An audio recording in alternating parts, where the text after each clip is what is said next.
باللہ من الشیطان الرجیم بسم اللہ الرحمن الرحیم وَإِذْ يَرْفَعُ إِبْرَاهِيمُ الْقَوَاعِدَ مِنَ الْبَيْتِ وَإِسْمَاعِيلُ رَبَّنَا تَقَبَّلْ مِنَّا إِنَّكَ أَنْتَ السَّمِيعُ الْعَلِيمُ رَبَّنَا وَاجْعَلْنَا مُسْلِمَيْنِ لَكَ وَمِنْ ذُرِّيَّتِنَا أُمَّةً مُسْلِمَةً لَكَ وَأَرِنَا مَنَاسِكَنَا وَتُبْ عَلَيْنَا إِنَّكَ أَنْتَ التَّوَّابُ الرَّحِيمُ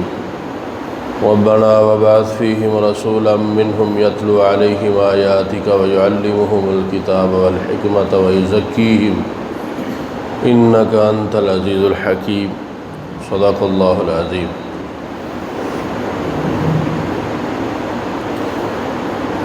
پہلی آیت مبارکہ کے اندر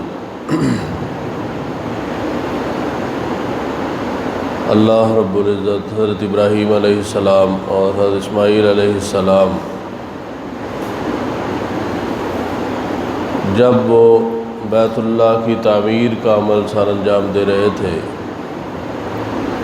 کہ حضرت ابراہیم علیہ السلام چنائی کا کام کر رہے تھے اور حضرت اسماعیل علیہ السلام گارا اور پتھر ان کو پکڑا رہے تھے، تو نیکوکاروں کا یہ قانون ہے کہ ان کو اپنے عمل کی عدم قبولیت کا خوف لگا رہتا ہے، تو اس خوف کی وجہ سے وہ جیسے جیسے کعبہ کی بنیادوں کو بلند کر رہے تھے ساتھ ساتھ یہ دعا کر رہے تھے ربنا تقبل منا انک انت السمیع العلیم، کہ اے ہمارے پروردگار ہم یہ جو عمل سر انجام دے رہے ہیں یہ خالص آپ کی رضا کے لیے ہے، تو آپ ہمارے اس عمل کو قبول فرما لیجئے، اور آپ ہی سننے والے ہیں اور دلوں کے بھید کو جاننے والے ہیں، آپ جانتے ہیں کہ ہمارا اور کوئی مقصد نہیں ہے، صرف اور صرف ہمارا مقصد ایک ہی ہے اور وہ ہے آپ کی رضا، تو آپ اپنی رضا کے لیے ہمارا یہ عمل قبول فرما لیجئے۔ تو اس سے معلوم ہوا کہ انسان جتنا بھی بڑا عمل کر لے اور انسان جتنا بھی بڑا ہو جائے وہ اللہ کے فضل کا محتاج ہے، وہ کبھی بھی اپنی شخصیت پر اور اپنے عمل پر مت اترائے کہ میں اتنا بڑا عمل کر رہا ہوں بس اس عمل کی وجہ سے میں کامیاب ہو جاؤں گا، کچھ نہیں ہے، کتنا بھی بڑا عمل ہو وہ عمل ہیچ ہے، عمل چھوٹا بھی ہو اور قبول ہو جائے تو وہ بہت بڑا ہے، اور عمل بہت بڑا ہو اور قبولیت نہ ہو تو وہ کچھ بھی نہیں ہے۔ جیسے ہمارے معاشرے میں اللہ تعالیٰ کسی کو حج کی توفیق دے دے،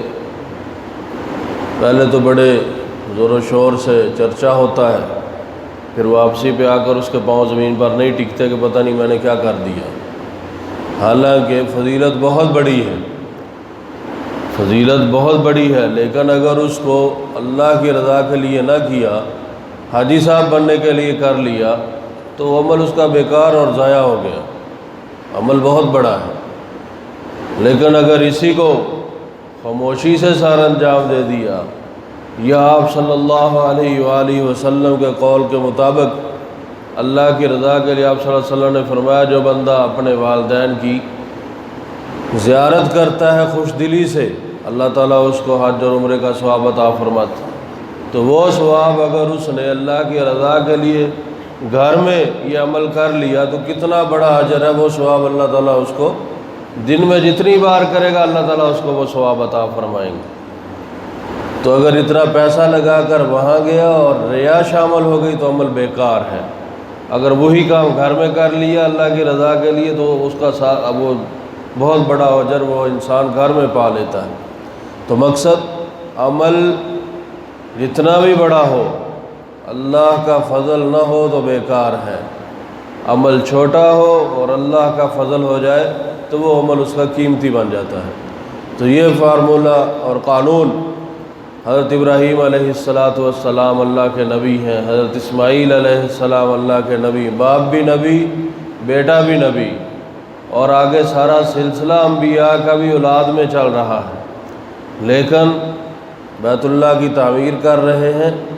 اور خدشہ لگا ہوا ہے کہیں ایسا نہ ہو کہ یہ ہمارا عمل اللہ کے ہاں غیر مقبول ہو جائے، اللہ کو پسند نہ آئے۔ ساتھ ساتھ دعا کر رہے ہیں کہ ربنا تقبل منا، اللہ سے مانگ رہے ہیں کہ اللہ ہمارے اس عمل کو شرف قبولیت بخش دیجئے۔ تو یہ سبق دیا کہ ہر بندہ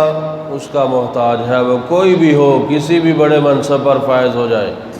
جب تک میرے اللہ کا فضل نہ ہو تو کوئی بڑا نہیں ہے، میرے اللہ کا فضل نہ ہو تو بڑا عمل بھی بڑا نہیں ہے۔ ربنا وجعلنا مسلمین لک،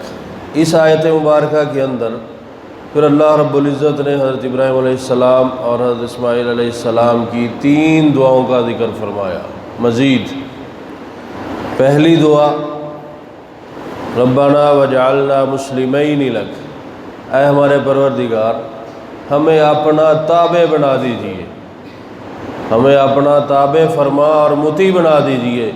کہ ہم آپ کی تابع داری اور فرما برداری والے۔ کتنا بڑا مقام، جد الانبیاء، کتنا بڑا مقام ہے، خلیل اللہ، اللہ کے دوست، لیکن دعا ہو رہی ہے کہ اللہ ہمیں اپنا مطیع بنا دیجیے، ہمیں اپنا مطیع اور فرما بردار بنا دیجیے کہ ہم آپ کی تابع داری میں لگے رہیں۔ دوسری دعا وَمِن ذُرِّيَّتِنَا أُمَّةً مُسْلِمَةً لَكَ، اور ہماری اولاد میں سے ایک امت پیدا فرما دیجئے جو آپ کی تابع دار ہو، اور اس کا نام ہی امت مسلمہ ہو۔ تو مفسرین نے لکھا ہے اس امت سے مراد آپ کی اولاد میں سے ہی امت مسلمہ، امت محمدیہ صلی اللہ علیہ وآلہ وسلم ہے کہ اللہ تعالیٰ نے یہ دعا قبول فرمائی تو امت مسلمہ کی صورت میں یہ امت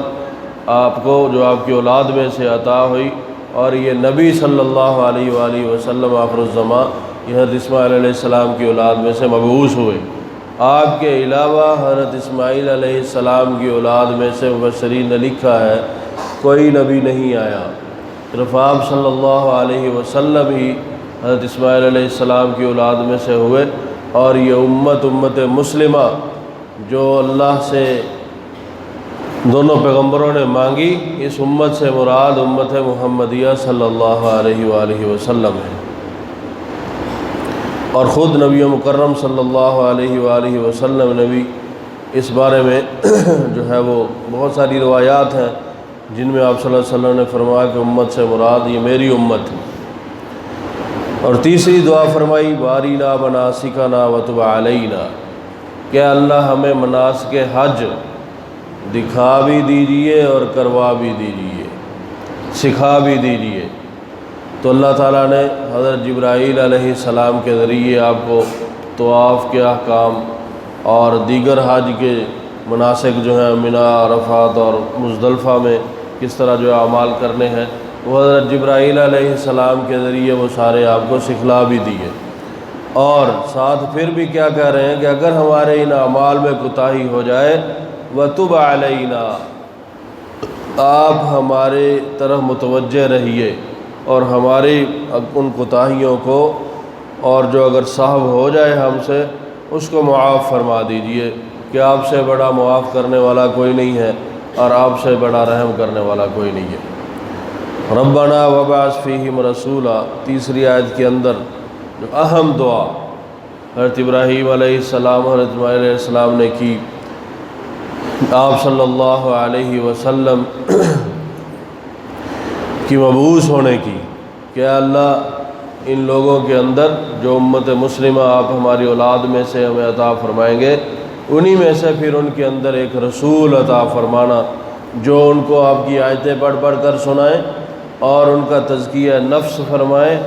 اور ان کو کتاب اور حکمت کی تعلیم دے۔ یہ دعا دونوں حضرات نے فرمائی تو آپ صلی اللہ علیہ وسلم فرماتے تھے میں اپنے باپ ابراہیم کی دعا کا نتیجہ ہوں، میں اپنے باپ ابراہیم علیہ السلام کی دعا کا ثمر ہوں، یہ آپ صلی اللہ علیہ وسلم بارہا فرمایا کرتے تھے۔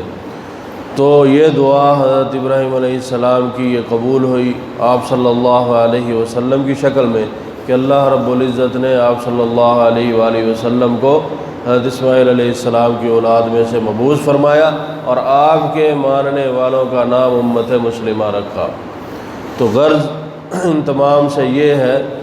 اللہ رب العزت بتلانا چاہتے ہیں کہ یہود اس بات کو عذر بنا رہے ہیں